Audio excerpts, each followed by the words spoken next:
The following audio-dub is made with the permission of the original author Mandroid. Please support the original production by following the link in the description below. Thank you. The morning light seeps in through the curtains. Something about Celestia's sun seems to make curtains a futile gesture. You regain consciousness to the sound of someone rummaging around in the kitchen, either Rainbro or Mous, but you can't really care right now. Your body isn't used to equestrian booze yet, it seems. This hangover was much fiercer than the ones you got back on Earth. The sounds in the kitchen stopped and were replaced by the sound of paper turning. What? Paper? Your interest piqued, you open your eyes to see Mous sitting at the table skimming over a book, a bowl of cereal in front of him and a glass of water next to it. Breakfast of champions? Noticing you're now awake, his eyes turn to you. This is the only food in the house that hasn't gone bad from the lack of power. Or at least the only kind I would want to eat for breakfast. I even have to settle for this gorilla munch crap we bought because I'm afraid opening a box of Applejacks will tear a hole in the universe or something. Mous says as he smacks his cereal box. You chuckle and crawl off the couch. As you crack your joints, you make a promise to actually sleep in a proper bed tonight. Do me a favor. Grab some real food while you're with Twilight today. What does she want? She invited us both on a tour of the town when I picked up this book earlier today. She's been doing a bunch of research into us since we got here and apparently decided that today was a day to learn about how we interact socially. Social interaction, huh? You guess that could be interesting. You never really considered yourself the life of a conversation, but you'd give it a shot. Wait, earlier today? What time was it? You glance at the clock to see that it's still 7:30. She opens the library at dawn?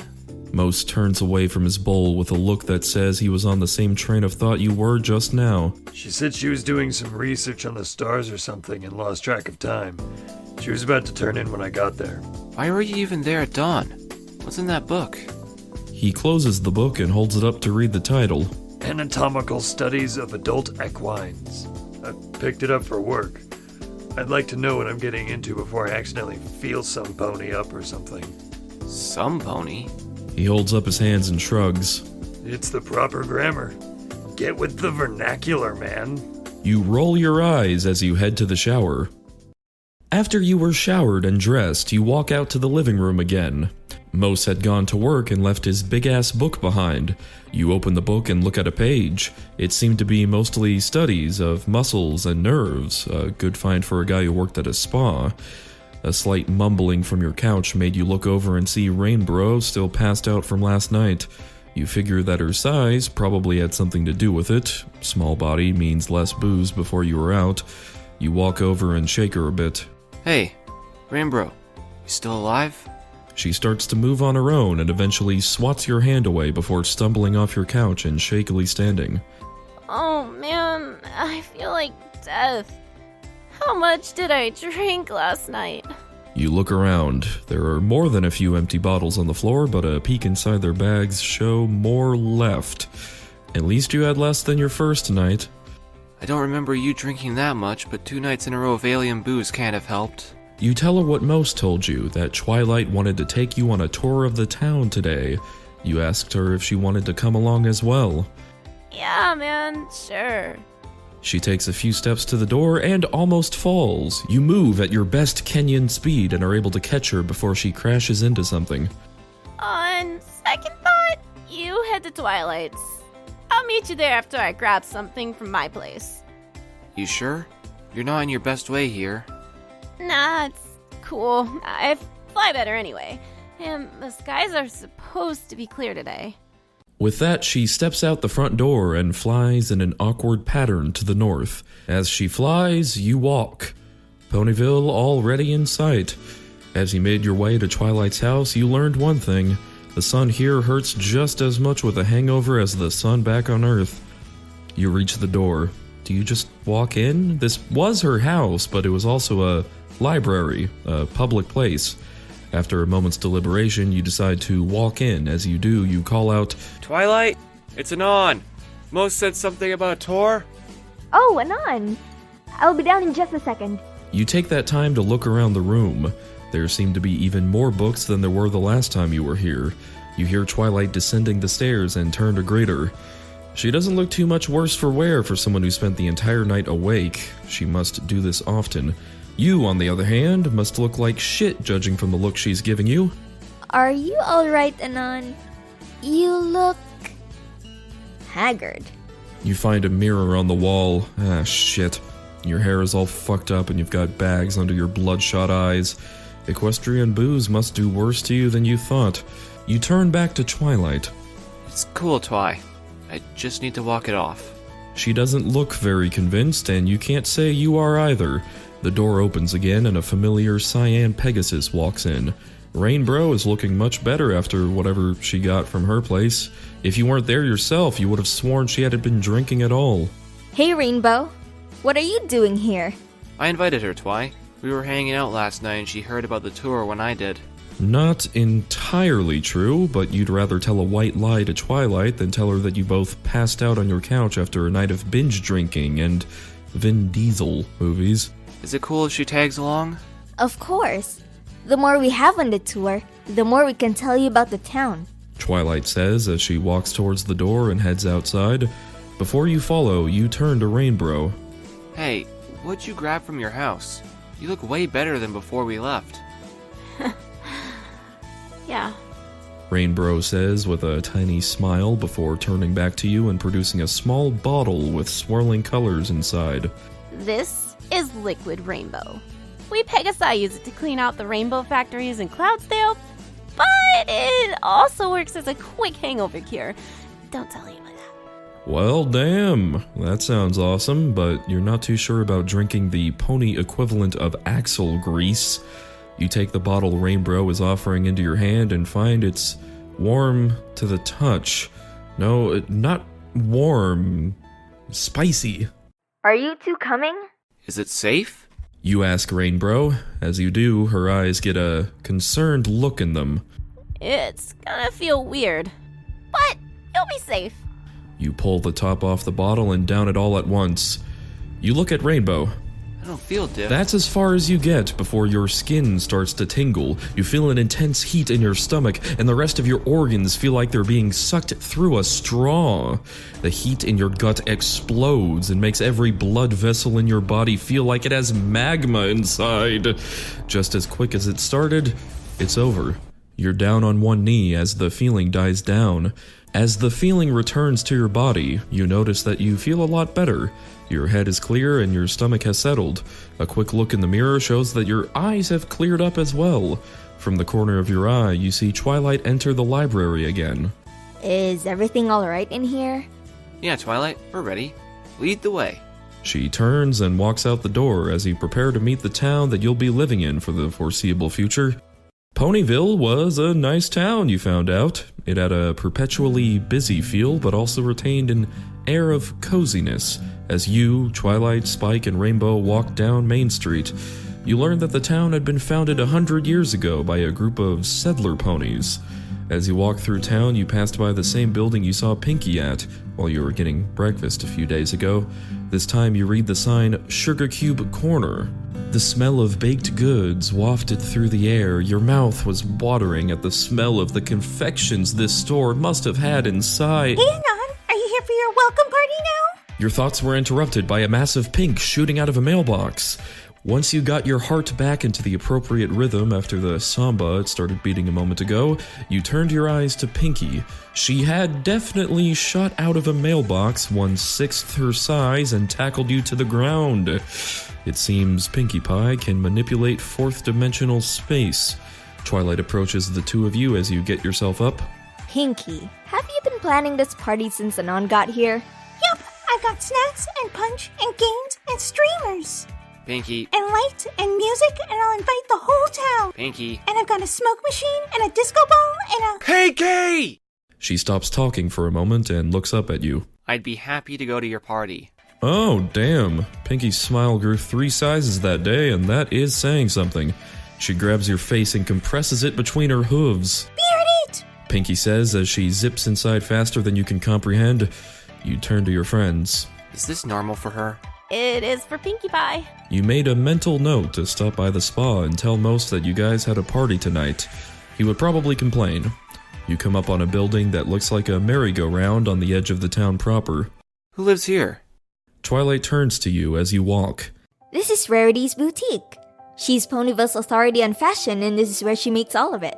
Pony fashions, huh? Most of the ponies you saw seem to walk around naked, but far be it from you to tell people what to do. Can we go inside?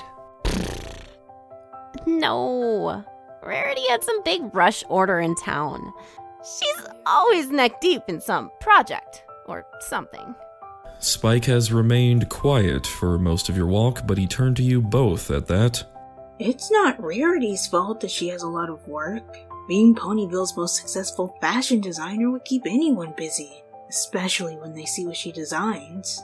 Rainbow had told you about Spike and his crush on Rarity one night while the two of you were drinking, laying it on a little bit thick there, buddy. You continued your tour, passing the post office, the market, and a store that had specialized in quill pens and sofas. You had to remember to stop by the market for food later. The four of you eventually come up on the largest apple orchard you'd ever seen. Hills went as far back as you could see, and every one of them was covered in apple trees. You could guess who lived here. As you walk up to a large red barn, you spot a large red pony moving crates of apples from a nearby cart. Your party approached him, and Twilight did the talking. Hi, Big Macintosh. Is Applejack here? Yep. Great. Can you tell us where? Big Macintosh remained silent, but pointed to a nearby part of the orchard. Twilight nodded her thanks and led the rest of you down the path. You lean in to Rainbow. Not much of a talker, is he? It's all about what you say to him. He never shuts up if you can get him going. Your footsteps through the apple orchard are punctuated by the occasional thump coming from behind the curtain of the trees. You noticed that it got louder as you kept walking. You notice a certain tan pony rearing back and kicking the trees, dozens of apples raining down as she connected. Applejack was certainly good at that, it seemed. She had almost half a dozen baskets of apples sitting under a nearby tree. She sees all of you and canters towards you. Howdy, y'all. What are you guys doing here? I thought I'd show Anon here around the town. You offer a slight wave to Applejack at the mention of your name. She tilts her hat to you as she looks behind you. Guess your friend didn't want to come? Sorry, no. Mous had work at the spa today. Spa, huh? Nah, may have to stop by there sometime. Say, while y'all are here, you mind helping me get these apples back to the barn? You nod and start towards the baskets, grabbing one and seeing that it is lighter than you thought. Maybe you could get a job working the apple fields? The walk back to the barn proved longer than you had thought, and the basket of apples you had seemed to gain 30 or 40 pounds along the way. Maybe you should look for a less physically challenging job. You wish you could be like Twilight, levitating 4 baskets of apples as if it were nothing.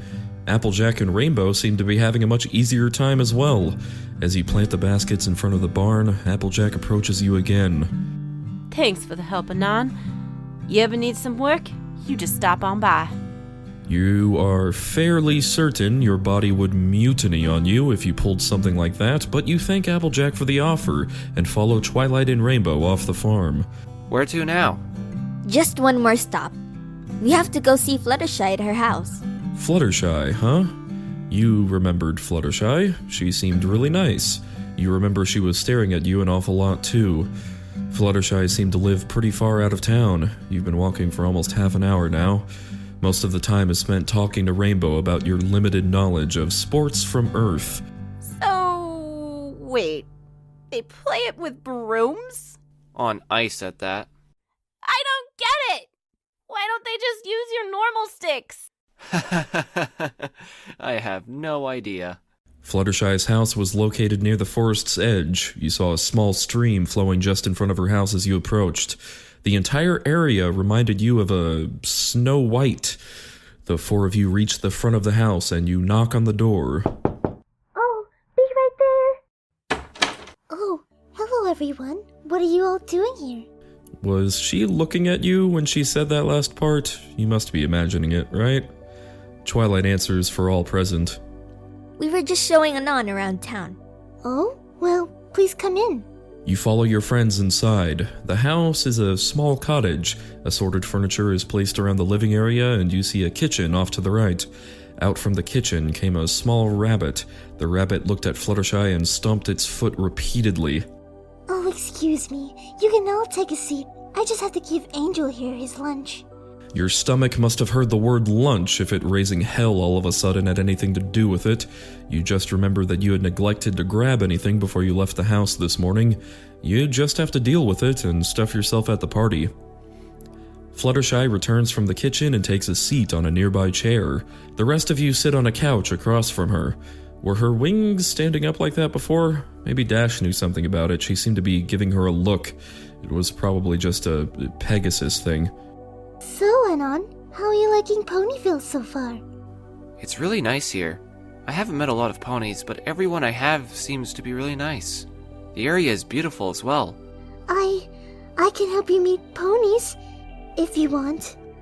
That's very nice of you, Fluttershy. But Pinkie Pie is throwing Mous and I a party tonight. She said she's inviting the entire town as well. I figure I'll meet some ponies there.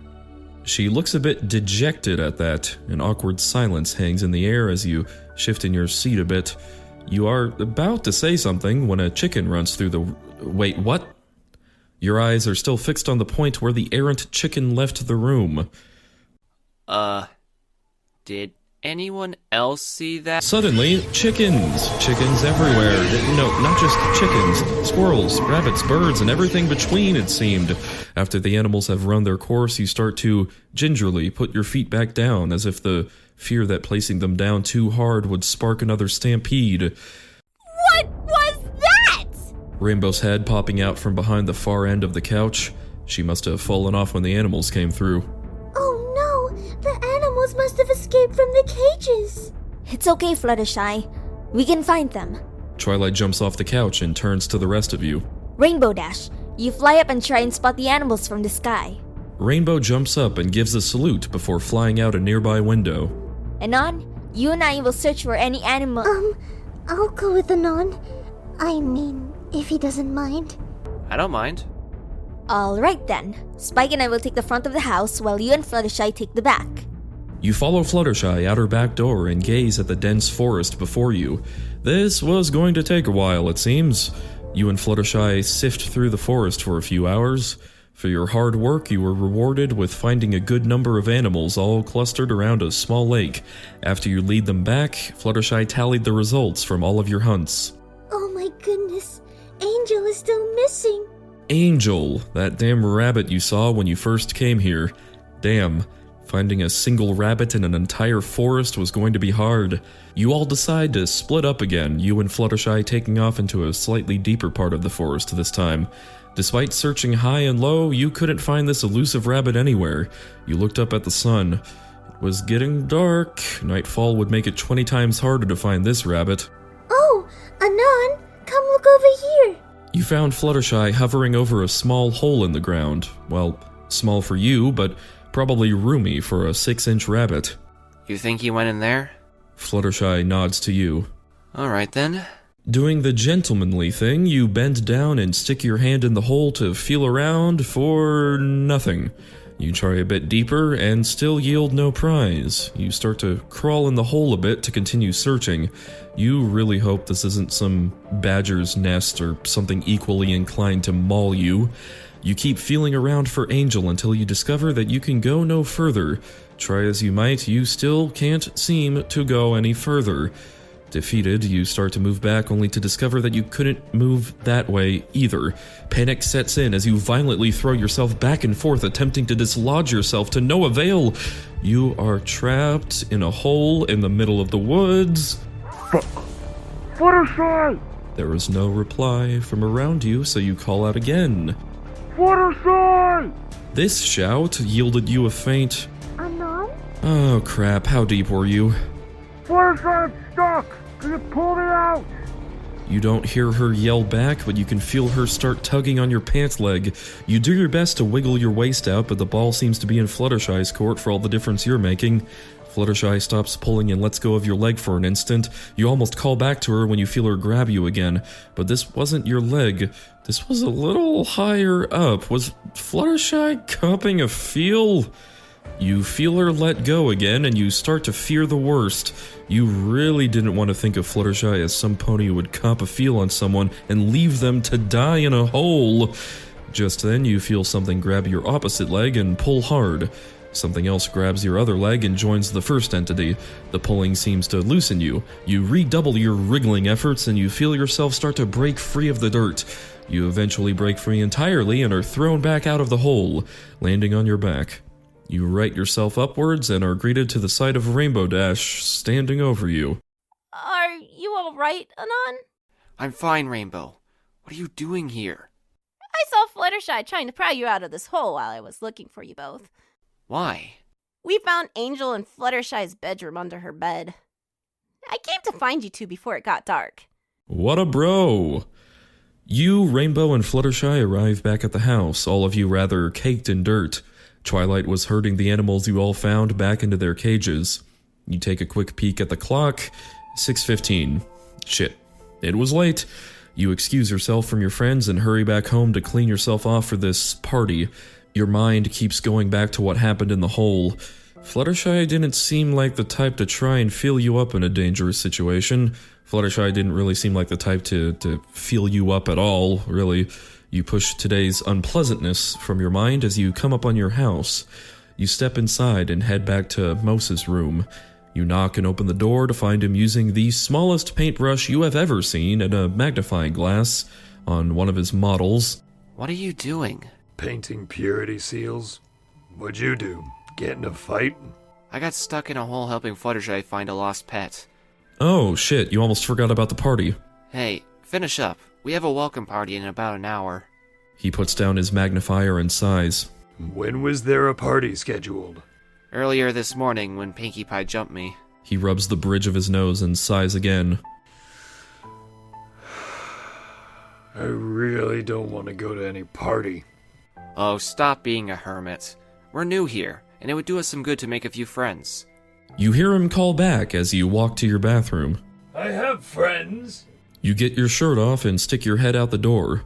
You have 2 bosses, 6 friends you ignore, and me. You need more friends. You shut the door with a grin on your face. He'll go. One shower and change of clothes later, the two of you are now walking down the dark road from your house to Ponyville. I still think this is dumb. Mous says to you with his hands in his pockets and a frown on his face. You think everything is dumb. And I have yet to be proven wrong in that regard. Sheesh. Mous was your best bro and all, but he could be a real downer sometimes. The two of you arrive on the hill overlooking Sugar Cube Corner to spot what looks like a small convention instead of a welcome party. Huh. I guess Pinkie wasn't kidding when she said she invited the whole town. Mous shoots you a scowl and starts towards the party. Let's just get this over with. You follow behind him with a chuckle, determined not to let his crap attitude ruin your fun.